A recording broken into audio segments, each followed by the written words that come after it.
সম্মানিত দিনী ভাই বোন, আল্লাহর কাছে কিছু চাইতে হলে, আল্লাহর কাছে কিছু পেতে হলে, ইহকালের সুবিধা ভোগ করতে হলে, পরকালের সুবিধা ভোগ করতে হলে রাতে উঠেই তাকে কিছু বলতে হবে। জাবের রাদিয়াল্লাহু তাআলা আনহু বলেন, রাসূল সাল্লাল্লাহু আলাইহি সাল্লাম বলেছেন, ইন্না ফিল লাইলি লাসা, নিশ্চয় রাতে একটা সময় রয়েছে, লা ইউআফিকাহা রাজুলুন মুসলিম, যে কোনো মুসলিম পুরুষ, যে কোনো মুসলিম নারী সেই সময়টাতে উঠে ফা ইয়াসআলুল্লাহ খায়রান মিন আমরিদ দুনিয়া ওয়াল আখিরাহ, ইহকাল বা পরকালের কল্যাণ চাই, ইহকালের পরকালের কল্যাণ চাই, ইল্লা আতাহু ইয়াহু, তাহলে আল্লাহ তাকে দিবেনি, দিবে। ওই সময়ও চাইলে যা চাচ্ছে কল্যাণ ইহকালের পরকালের আল্লাহ তাকে দিবেন। এই কথা মুহাম্মদ সাল্লাল্লাহু আলাইহি সাল্লাম বলেন। সময়টা কখন হতে পারে একাধিক হাদিস দ্বারা বোঝা যাচ্ছে, তা হবে রাত 12টার পরে। কেননা রাত 12টা পার হলেই আকাশের সব দরজা খুলে দেওয়া হয়। ঠিক যখন দিন দুপুর পার হয়, 12টা 5-10 হয়েছে, তখন আকাশের সব দরজা খুলে দেওয়া হয়। আপনি তাড়াহুড়া করে সুন্দর করে ওযু করে 4 রাকাত সালাত আদায় করে নেবেন ঠিক 12টার সময়, 12টা 5-10-এ। এই সুন্নাতটা কিন্তু জোহরের সুন্নাত নয়। এই 4 রাকাত সালাত আদায় করে নেবেন, রাত ধরে তাহাজ্জুদ পড়ে যে নেকি হতো সে নেকি হয়ে যাবে। আর এখন যেটা চাইবেন সেটা দিয়ে দেওয়া হবে, যেটা চাইবেন সেটা দিয়ে দেওয়া হবে। কেন? এখন আকাশের সব দরজা খুলে দেওয়া হয়েছে। রাসূল সাল্লাল্লাহু আলাইহি সাল্লাম বলছেন, ইযা উযযিনা ফতিহাত, ইযা উযযিনা লিস-সালাত ফতিহাত আবওয়াবুস সামায়ে, যখনই আজান দেওয়া হয় সালাতের জন্য তখন আকাশের সব দরজা খুলে দেওয়া হয়। লা ইউরাদ্দু দুআ বাইনাল আযান ওয়াল ইকামা, আজান ইকামাতের মাঝে দোয়া ফেরত দেওয়া হয় না, আজান ইকামাতের মাঝে দোয়া ফেরত দেওয়া হয় না, আজান ইকামাতের মাঝে দোয়া ফেরত দেওয়া হয় না। আজানের সাথে সাথে সব দরজা খুলে দেওয়া হয়েছে। ওইটা চিন্তা করবেন না আব্দুর রাজ্জাক সাহেব, আহলে হাদিসেরা তো আজান দেয় 3:30টায়, আর এক ভাইয়েরা আজান দেয় 5টায়, তো দরজা খোলা হয় কখন? আপনার যখন আজান দেওয়া হয় তখন,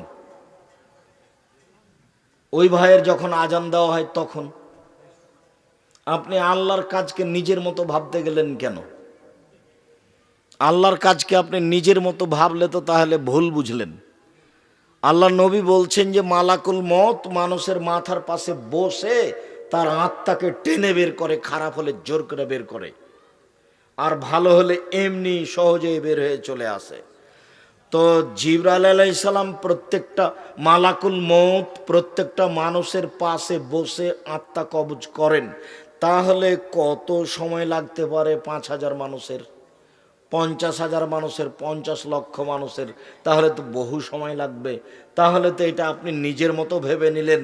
আল্লাহ যদি মালাকুল মউতকে বলেন, মালাকুল মউত সারা পৃথিবীতে যত মানুষ আছে এক মুহূর্তে মারতে হবে, সবার মাথার পাশে বসে মারতে পারবেন, তার নাম মালাকুল মউত, তার নাম আল্লাহর ক্ষমতা। আল্লাহ কি মানুষকে দিয়ে কাজ নেয় না ফেরেশতাকে দিয়ে কাজ নেয়? ফেরেশতা দিয়ে, ফেরেশতা খায় না, ওর পেশাব নাই, ওর পায়খানা নাই, ওর ক্লান্তি নাই, তার কর্ম আপনার মতো নয়, কোনোদিন ও আদেশ অমান্য করে না, তার নাম ফেরেশতা।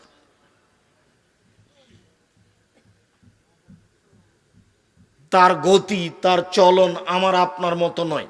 কবরের ব্যক্তি যদি উত্তর দিতে না পারে, কবরের ব্যক্তি যদি উত্তর দিতে না পারে তাহলে তাকে মারে। আল্লাহ রাসূল বলছেন, ইয়াজরিবু জারবাতান, এমন মায়ের দেয়, মায়ের কারণে এসি হোসাই হাতান, সে বাপরে মারে করে চিৎকার করে, ইসমা মা বাইনাল মাশরিক ওয়াল মাগরিব ইল্লা সাকালান, সারা পৃথিবীর জীবজন্তু কীট পতঙ্গ পদার্থ জড় পদার্থ সব তার বাপরে মারে করে চিৎকার শুনতে পাচ্ছে, মানুষ এবং জিন শুনতে পায় না। এখানে চিৎকার করছে এই কবরে মায়ের কারণে, 50,000 কোটি কিলোমিটার দূরে যে পশু প্রাণী আছে সে শুনতে পাচ্ছে তার চিৎকার। আপনাকে আমি বুঝাতে পারবো কত জোরে মারছে? আবার ও শুনতে পায় না, ওর কান বধির, চোখে দেখে না কোথায় মারছে, কানেও শুনে না কিভাবে চিল্লাচ্ছে। এ কথা মুহাম্মদ সাল্লাল্লাহু আলাইহি সাল্লাম বলেন। যার কারণে রাসূল সাল্লাল্লাহু আলাইহি সাল্লাম বলেছেন, মারাআইতু মানজারান কাতল কাবর আবজামিন হো, আমার জীবনে দেখিনি কোনো দৃশ্য যেটা কবরের চেয়ে আশ্চর্য হতে পারে। এটা আল্লাহর কাজ, এটা ফেরেশতা দিয়ে তিনি করেন। আপনি কি আল্লাহর কাজকে নিজের মতো কখনো ভাববেন না। সময়টা রাত 12টার পরেই হতে পারে, তবে ওই হাদিসের ভিত্তিতে, বুখারী মুসলিমের এক হাদিসের ভিত্তিতে, এনজেল রব্বনা তাআলা ইলা সামাই দুনিয়া হিনা আবকা সলুসুল্লাহ ইলা আখিরা, রাতের 3 ভাগের 2 ভাগ যখন পার হয়ে যায়, 1 ভাগ বাকি থাকে, তখন আল্লাহ তাআলা সপ্তম আকাশ থেকে প্রথম আকাশে নেমে আসেন। নেমে এসে চিৎকার করে বলেন, মায়া ধুনি ফাস্তা জিবালাহু, হে পৃথিবীর মানুষ কে আছো, কে আমাকে ডাকে, আমি তার ডাকে সাড়া দিব। মায়া সলনি ফাউতিয়াহু, কে আমার কাছে কিছু চাই, যে যা চায় তাকে আমি তাই দিয়ে দেবো। মায়াস্তাক ফেরুনি ফাক ফেরালাহু, কে আমার কাছে ক্ষমা ভিক্ষা চাই, আমি তাকে ক্ষমা করে দিব। তাহলে এইটা রাত 2টার পরে হতে পারে, 2:30 3টার পরে হতে পারে। তবে আয়েশা রাদিয়াল্লাহু তাআলা আনহার ওই হাদিসে বোঝা যাচ্ছে, আয়েশা রাদিয়াল্লাহু তাআলা আনহা বলেন, কানান নবী সাল্লাল্লাহু আলাইহি সাল্লাম ইসল্লি মিন বাইনা ইয়াফরুগা মিন সালাতিল ইশা ইলাল ফাজরে 11 রাকা। আল্লাহর নবী এশার সালাতের পর থেকে নিয়ে ফজরের সালাত পর্যন্ত 11 রাকাত সালাত আদায় করতেন। 11 রাকাত। ইসাল্লাম মিনকুল্লি রাকাতাইনে, প্রত্যেক 2 রাকাতের পরে সালাম ফিরতেন। তবে তার সালাতটা শুরু হতো এশার পর থেকে নিয়ে ফজর পর্যন্ত সময়ে, কোনোদিন 1টার পরে, 2টার পরে, 3টার পরে, কোনোদিন 12টার পরে।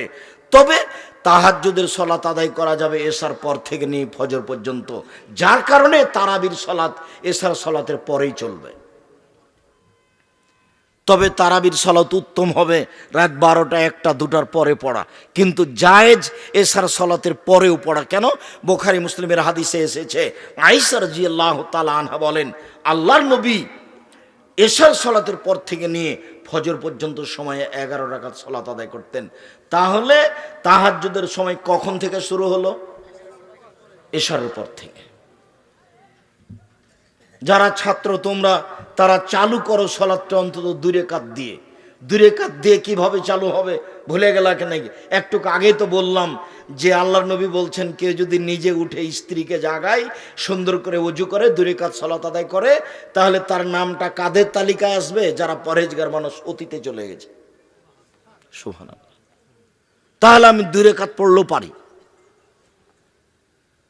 আয়েশা রাদিয়াল্লাহু তাআলা আনহা বলেন, কানা নবী সাল্লাল্লাহু আলাইহি সাল্লাম ইসল্লি মিনাল লাইলে সালাসা রাকা, আল্লাহর নবী রাতে 13 রাকাত সালাত আদায় করতেন। 13 রাকাত। অমিন যালিকা খামসিন যালিকা মিনাল বিতর, আর এর 5 রাকাত থাকতো বিতর। লা ইয়াজলিসু ফি শাইইন মিন যালিকা, এর একটাতেও তিনি বসতেন না, এক টানা 5 রাকাত। কে যেন একদিন বলছিল যে আব্দুর রাজ্জাক সাহেব বলেছেন, দেখা যাচ্ছে বক্তব্যে ফেসবুকে, যে বিতির পড়া লাগবে না। দিন রাত বিতির পড়ার কথা বলতে বলতে একদিন বলে দিলাম লাগবে না। তো অবাক কথা, যারা এইসব ফেসবুকে লেখালেখি করে, আমি তো তাদের দেখিও না, পড়িও না, হিসাবও করি না। তবে আমার মনটা চায় যে ও যদি কোনোদিন আমার ক্লাসে বসতো, দার্সে, তাহলে ও কয়েকবার বহির্বিশ্বে পড়ে এসেছে তা আমি তাকে দেখাতাম। ফেসবুকে 2টা কথা লিখে দিলেই বেটা তুমি শিক্ষিত মানুষ, তুমি যে ওইভাবে কলম ধরেছ, তুমি আমাকে জানো, চিনো, তুমি আমার আকীদা তুমি আমাকে সরাসরি জিজ্ঞাসা করেছ, তুমি যে 2টা কথা লিখে দিলে আমার ব্যাপারে, তো তুমি আমাকে সরাসরি কোনোদিন জিজ্ঞাসা করেছ? তুমি জাতির সামনে কিছু বলো, এই বেটা তুমি যে ফেসবুকে লিখেছো কিছু বুঝো? তুমি, তোমার জ্ঞান কিছু আছে? পশু প্রাণীর পরিচয় দিয়ে কলম ধরো কেন? আমি তো বলছি 90 সাল থেকে নিয়ে এখন পর্যন্ত আমি অপ্রয়োজনীয় বাক্য বলিনি। তুমি বলো দেখি, তার তোমার কয়টা হাদিস মুখস্থ আছে? তুমি একদিন হাদিস শোনায় তো আমাদেরকে। এই ছেলে, তুমি যে ফেসবুকে লিখেছো, তুমি একদিন আমাদের বক্তব্য শোনায় তো, 40টা হাদিস শোনায় তুমি এক বক্তব্যে। তোমার মরা পর্যন্ত সময় থাকলো, জাতি থাকলো, আমি চলে গেলে, জাতি থাকছে, আমি চলে গেলেও, আমি 90 সাল থেকে নিয়ে এখন পর্যন্ত কোনোদিন কেসা কাহিনী বলিনি। 90 সাল থেকে নিয়ে এখন পর্যন্ত আমি কোনোদিন কারোর বিরুদ্ধে কোনো কথা বলতে যাইনি। এ তো আমি দিন রাত বলছি, প্রতিদিনই বলছি একই কথা। তুমি একটু ক্ষমতা দেখাও না, বলো যে আপনার কথা ঠিক নয়, আপনি কেসা কাহিনী বলেন, বলো এ কথা। তুমি বলো যে কোরআন হাদিসের বাইরে আপনি কথা বলেন। তুমি বলো না, হ্যাঁ তোমার নেতাকে দিয়ে বলো, তোমার নেতা কয়টা হাদিস বলে মানুষের সামনে, সেটাই শুনি। সম্মানিত দিনী ভাই বোন, যেটা আপনাকে আমি বলছিলাম, অতীব গুরুত্বপূর্ণ বিষয় আপনার জন্য। আপনি রাতটাকে এভাবে ধ্বংস করিয়েন না। এই যে সেদিন ছিল বয়স 40 বছর, এখন দেখছেন 60 বছর। সেদিন ছিল আপনার দাড়িগুলো কালো, এই যে দেখলাম সেদিনে আপনি আমার সাথে মোসাফা করছিলেন, আজকে দেখছেন আপনার বাপ মা নেই, আপনার দাড়িগুলো সাদা হয়ে গেছে। কয়দিনের জীবনে আপনি এটা কি করতে চাচ্ছেন? সম্মানিত দিনী ভাই বোন, আমি আপনাকে কিছু রাতের নিয়ম পদ্ধতি শিখাই। এমনিতে এখানে বললাম যে আল্লাহ রসুল বলেছেন যে রাতে একটা অংশ আছে, ওই সময় যদি কেউ কিছু চায়, যা চাইবে তাই দিয়ে দেওয়া হবে। তবে এখানে আর একটা পদ্ধতি বলা আছে যে রাতে ওযু করে শুইতে হবে। বুঝাতে পারলাম না মনে হয়। রাতে যখন ঘুমাতে যাবেন তখন ওযু করে ঘুমাতে হবে, আর রাত 10টা পার হওয়া হবে না। ছেলে মেয়ের গল্প গুজব, টিভি, সিনেমা, মোবাইল সব কিছু বন্ধ হয়ে যাবে রাত 10টায়। তাহলে আপনি রাত 2টা, 3টায়, 4টায় উঠতে পারবেন। আর যদি রাত 12টায়, 1টা, 2টায় ঘুমান, তাহলে আপনার সকাল 7টা, 8টা বাজবে। তখন আপনি রাতকে মূল্যায়ন করতে পারবেন না। আর আপনি এই কথা মনে করিয়েন না যে আমি রাতে জেগে আল্লাহকে কিছু বলি না, সেই জন্য সারা পৃথিবীর কেউ বলেন, এটা আপনি বলিয়েন না। আল্লাহ বলছেন পৃথিবীতে হাজারো মানুষ আল্লাহর ভয়ে কেঁদে মাটিতে লুটিয়ে পড়ে, তাদের কান্নার শব্দ তাদের ভীতিকে আরো বেশি করে দেয়। নেন এবার, তাহলে আপনি মনে করছেন যে আমি রাতে উঠে কান্নাকাটি করি না, সেজন্য কেউ করে না? হাজারো মানুষ করে, হাজারো মানুষ আল্লাহর কাছে প্রার্থনা করে, আর আল্লাহর কাছে চাইলে তিনি খুশি হন। যার কারণে হাত তুলে চাইলে আরো খুশি হন, খালি হাত খান ফিরিয়ে দিতে লজ্জা পান। আল্লাহ রাসূল বলছেন ইন্না রাব্বাকুম হাইয়ুন কারীম, তোমাদের প্রতিপালক হচ্ছেন লজ্জাশীল। ইয়াস্তাহি মিন আবদিহি, তার বান্দার ব্যাপারে সে লজ্জা করে। এই যা রাফায়াদাই হে আয়রদ্দ এলাইহে সিফরান, যখন হাত তুলে তার কাছে বলে, তখন খালি হাতটা তাকে ফিরিয়ে দিবেন, আল্লাহ লজ্জা পান, বড় লজ্জা। না, তুমি যেটা চেয়েছো আমি দিয়ে দিলাম, যেহেতু তুমি হাত তুলে বলছো। 5 ওয়াক্ত সালাতের পরে সবাই মিলে হাত তুলে দোয়া চলবে না, এই কথার অর্থ এই নয় যে হাত তুলেই চলবে না। হাত তুলেই প্রার্থনা করবেন, রাতে করবেন, অভ্যাসী হন। আমার অনুরোধ, আপনি আমার দিনী ভাই, আপনাকে আমি অনেক ভালোবাসি, আপনি আমার দিনী বোন, আপনি একটু অভ্যাসী হন, রাতে উঠে একটু সালাত আদায় করতে শিখেন। অনেক কিছু পেয়ে যাবেন, বরকত পাবেন, সুবিধা পাবেন, কল্যাণ পাবেন, শান্তি পাবেন, জান্নাত পাওয়া যাবে, কবরের শাস্তি মাফ হয়ে যাবে। আর রাতের শোয়ার সময়তে সূরা মুলক পড়বেন। মনে আছে কি? কবরের শাস্তি হবে না 4টা কাজে। এই ছেলে, কে কথা বলে পিছনে?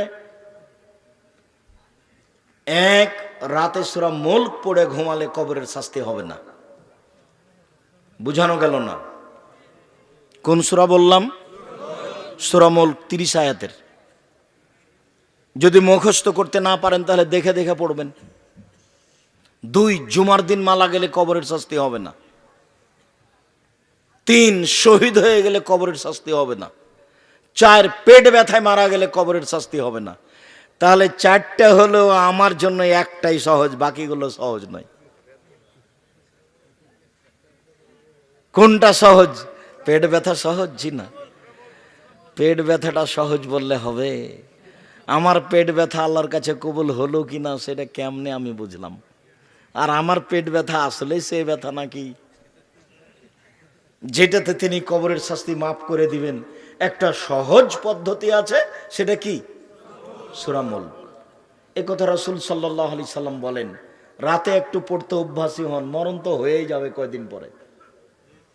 কত আপনাকে আমি পরিবর্তনের জন্য চেষ্টা করলাম, অনুরোধ করলাম, কিন্তু আপনি শোনা পর্যন্ত রাখলেন। এ কথাই ঠিক, আপনার অনেক ভালোবাসা, তাই দূর দূরান্ত থেকে চলে এসেছেন, আপনি ভালোবাসেন, এ কথা ঠিক, কিন্তু ভালোবাসার বাস্তব ফলটা কি?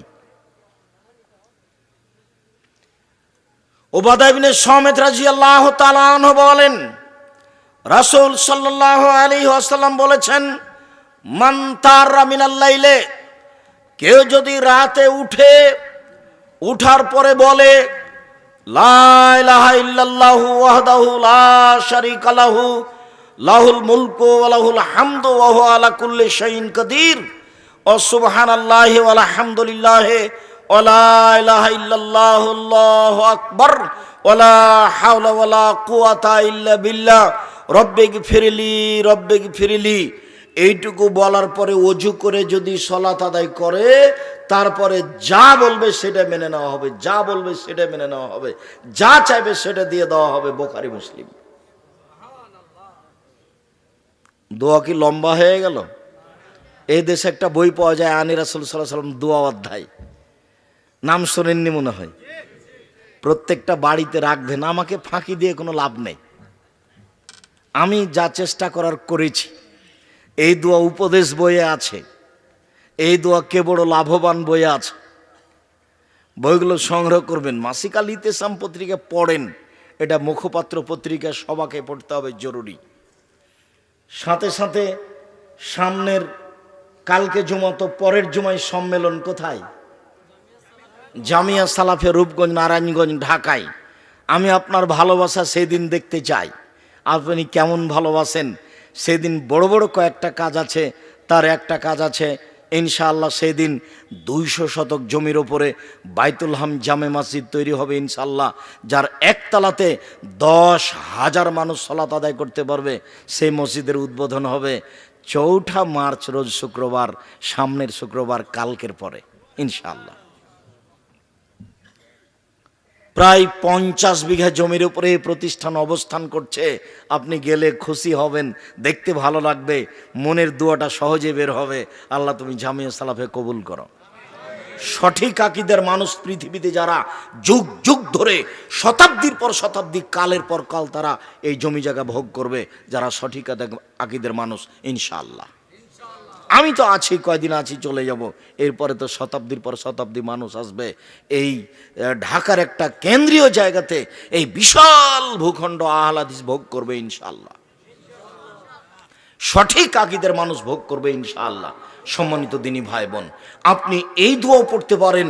এছাড়াও যদি আপনি মনে করেন যে না এটা লম্বা হচ্ছে, তাহলে আপনি সূরা আলে ইমরানের শেষ রুকুর প্রথম 5 আয়াত পড়বেন। সূরা আলে ইমরানের শেষ রুকুর প্রথম 5 আয়াত, ইন্না ফি খালকিস সামাওয়াতি ওয়াল আরদ, শেষ পর্যন্ত প্রথম 5 আয়াত। আর যদি আপনি বড় পড়তে পারেন সেটাও পড়তে পারেন।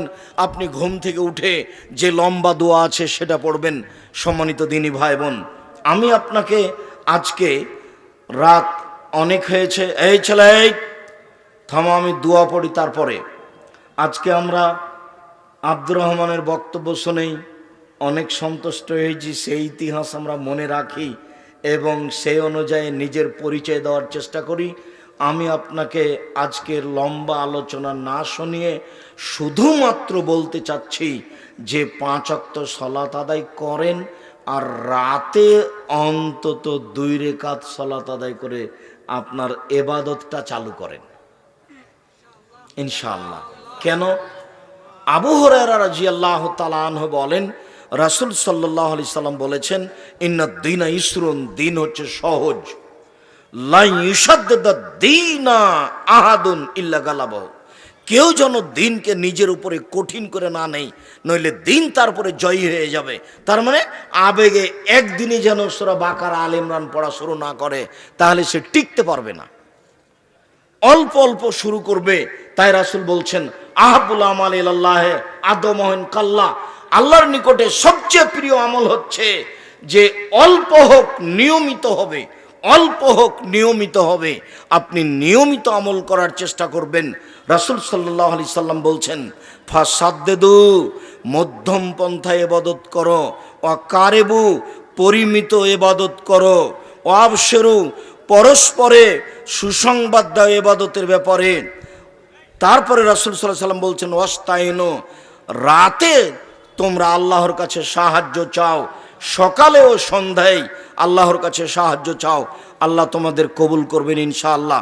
সম্মানিত দিনী ভাই বোন, আমি আপনাদেরকে আজকে যেসব বই পুস্তকগুলো নিয়ে এসেছে, কে বড় লাভবান কে বড় ক্ষতিগ্রস্ত, বিশেষভাবে পোশাক নতুন বইটি, বিশেষভাবে সলাতের পর বইটি, দুয়ার বইটি, এইগুলি নেওয়ার অনুরোধ জানিয়ে, রাতের সলাত আদায় করার অনুরোধ জানিয়ে, বাইতুল হাম জামে মসজিদে উদ্বোধনীতে উপস্থিত হওয়ার অনুরোধ জানিয়ে আলোচনা শেষ করছি। সামনের বৃহস্পতিবার শুক্রবার, আজকে বৃহস্পতিবার গেল, কালকে শুক্রবার আসছে, এরপরে বৃহস্পতিবার শুক্রবার আপনারা সবাই উপস্থিত হবেন সম্মেলনে।